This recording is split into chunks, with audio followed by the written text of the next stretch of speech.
Welcome to the deep dive. Today, we're tuning into the really passionate world of FC St. Pauli podcast. Yeah, and we've got this fantastic overview sourced from, well, a really dedicated fan and blogger.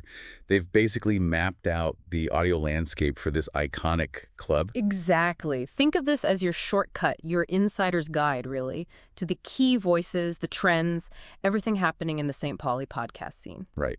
And our goal today for you listening is to give you a pretty comprehensive but, easily digestible look at it all. So you can leave knowing who's who, what the different styles are. And maybe find a new podcast to listen to, depending on what actually interests you most about St. Pauli. Perfect. So our main source is this blog post, the Tata P FC St. Pauli podcasts from spali.social.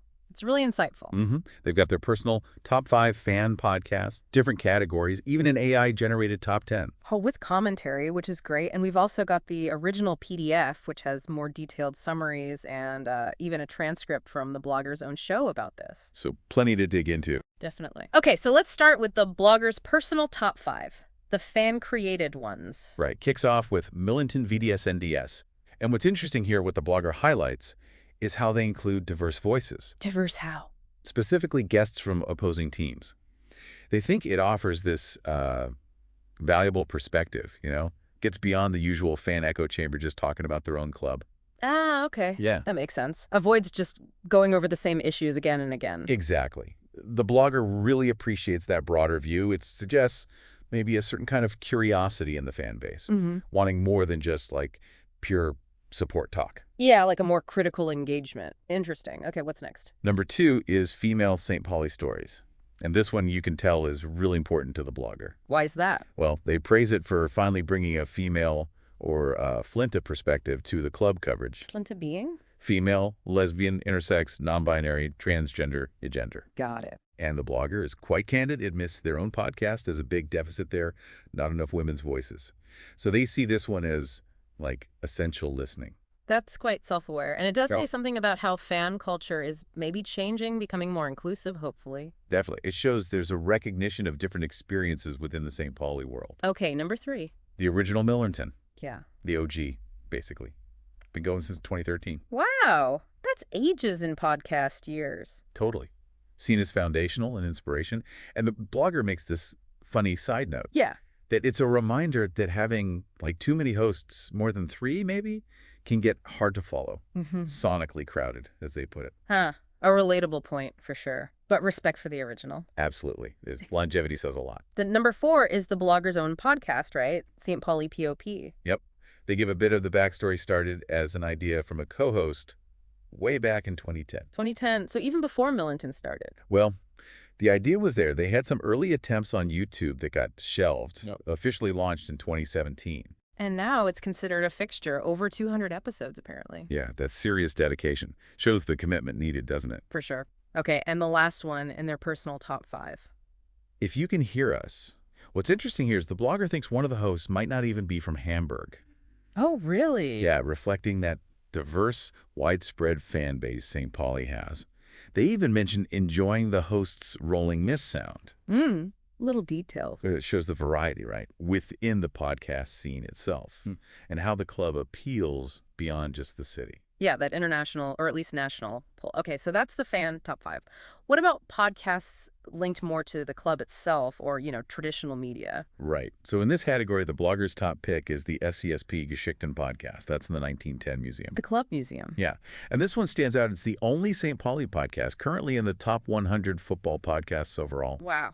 Any idea why? The blogger suspects it's linked to discussions they had about Das Herz von St. Pauli, the stadium anthem. Yeah. Importantly, it's seen as an associated organization, not just fans talking. Gives it a certain weight. Right, that official connection. Makes sense if you're into the history and culture. What about Miller and Talk? That's from the Hamburger Abendblatt newspaper, isn't it? It is. The blogger finds this one too formal. Suggests the hosts are maybe stronger writers than speakers, more journalistic. Less conversational, maybe. Perhaps. But they do mention some highlights, like interviews with club figures, Schenkekala, for instance, and episodes on women's football in Hamburg. So maybe appeals if you want that structured approach. Okay. And then there's St. Podcast from Rock Antenn. Yeah, this one. The blogger admits they never really got into it. Even questions if it's still active. Oh, Found the presentation a bit yeah. much. Described it as ASMR-like, with deep male voices. Just wasn't their cup of tea.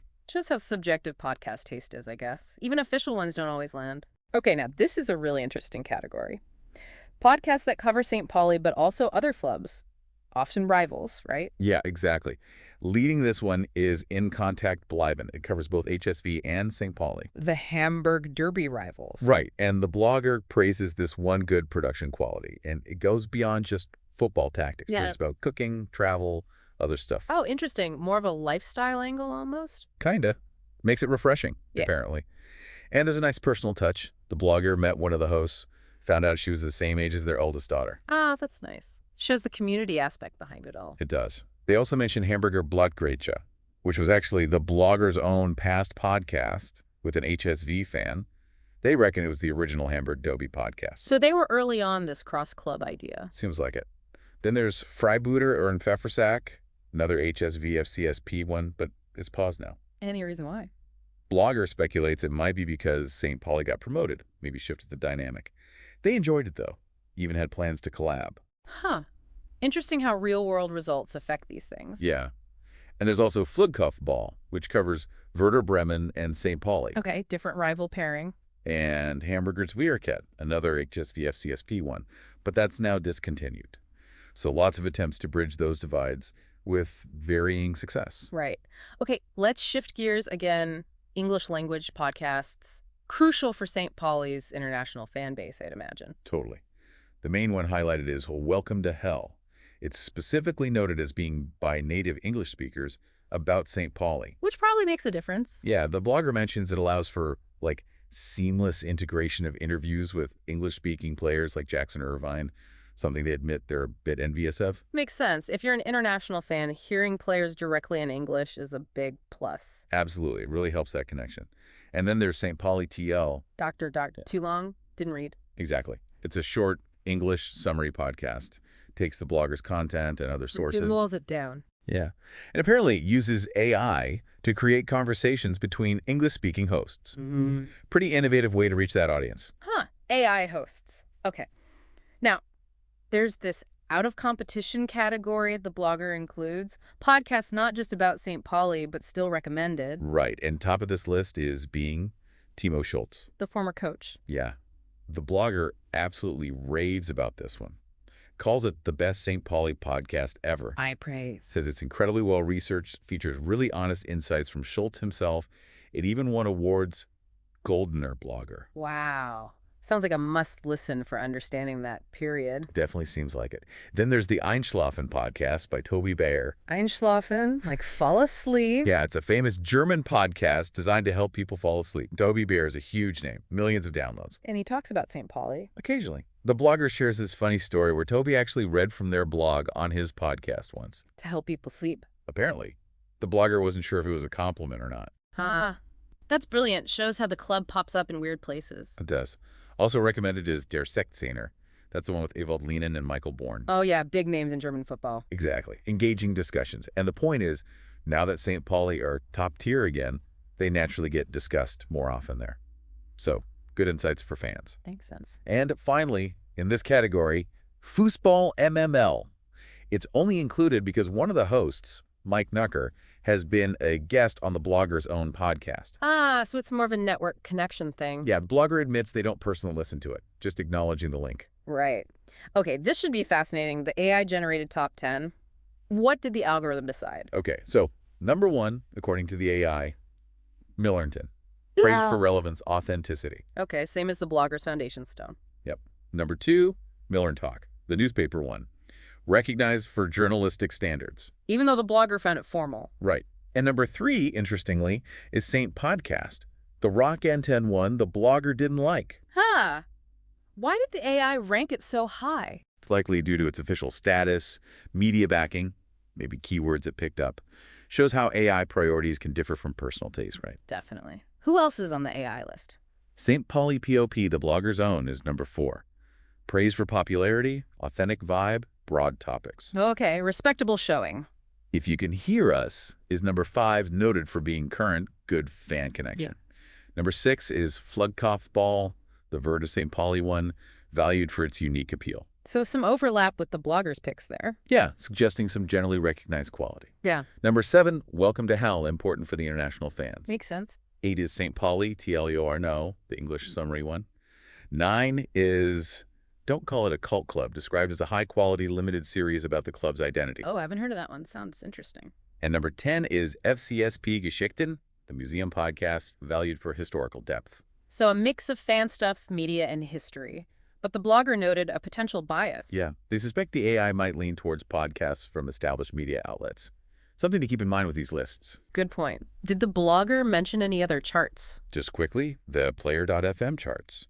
And surprise, surprise, the blogger's own podcast, St. Pauli POP, was number 1 there. Oh, really? Ahead of Millernton Talk and the museum one? Yep, they came in 2nd and 3rd on Player.fm. Mm-hmm. Just shows how different platforms, different algorithms give you different results. No single truth. Very true. And there was a funny story about sound quality, too. Oh, yeah. The blogger shared an anecdote about their early days, getting feedback on terrible sound quality. Like what? Like a late-night call from a friend telling them it was awful. Critical emails. Just highlighting the challenges and learning curve of starting out. Yeah.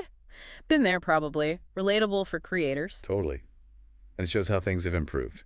So finally, the blogger kind of reflects on the essence of it all. Yeah, they recall an early episode of the original Millernton podcast and sort of conclude that all these St. Pauli podcasts deep down share this common thread, a mix of tragedy and enjoyment, like love and suffering, which, is pretty much the definition of being a football fan, especially maybe a St. Pauli fan. That's quite profound, actually. Captures that emotional roller coaster. And how these podcasts become a space to share and process all that, the highs and the lows, together. Right. Okay, so wrapping this deep dive up then, key takeaways for you, the listener. Well, I think it's clear the St. Pauli podcast world is incredibly rich, really diverse. There's something for pretty much every interest. Yeah, whether you want deep analysis, history, fan chat, even English stuff, it seems to be there.